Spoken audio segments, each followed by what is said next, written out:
Well, hello people of the tube, and welcome to the first review of a video on a channel that isn't mine. This is Top 10 90s Horror Films by Leaking Shadow Productions. Okay, Leaking Shadow's Production is a company created by William Deal and Christopher Rogers. They both star in each one of the videos from the channel. Just like this 90s video, they're both in it, and they both sit on a weird colored couch and discuss horror films from the 90s. While I was watching this, I realized how goofy they act during this video. One of the things you'll notice is Chris Rogers keeps snorting. It really gets annoying pretty fucking fast. Another thing you'll notice as Chris Rogers talks, he moves his hands around way too much for his own good. And sometimes that also gets annoying.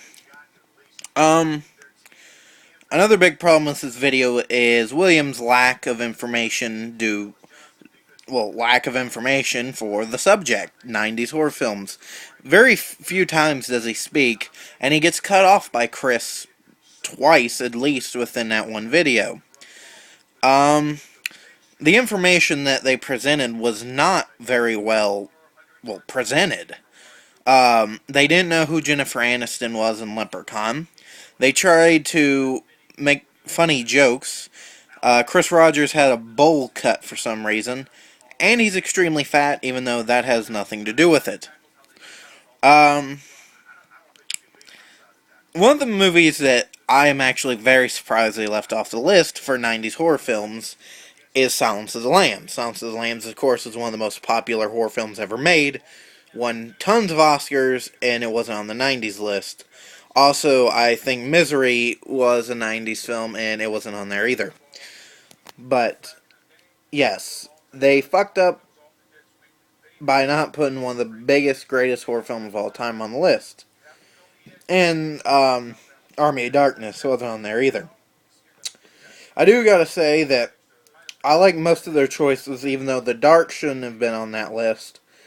And, a lot of those movies should have been pushed down to make more room for better films. Since then, I've seen films like The Faculty and Silence of the Lambs, which should have most definitely been on that list, and Species. None of those are on it, but they all should have been on that list. One of the other things is, like I said before, the information was off a lot of times. The jokes were unfunny from both men, and the bloopers at the end were also unfunny. Can I give this video a thumbs up? Not really. I won't give it a thumbs down, because I gotta say, they did try. A lot of it is due to, I guess, not taking notes, not actually watching the films before they did those short reviews, and a lot of that stuff. So I understand. But, if you're going to make a list like that, it's inexcusable, and they should have done more research, and the video should have been better written. So this has been my review of top 10 90s horror films on Leaking Shadow Productions. Go there and check it out. Later I will put the link in the description box below, and subscribe if you want to. So that's it. So join me next time for another review off a different channel and a different video. Peace.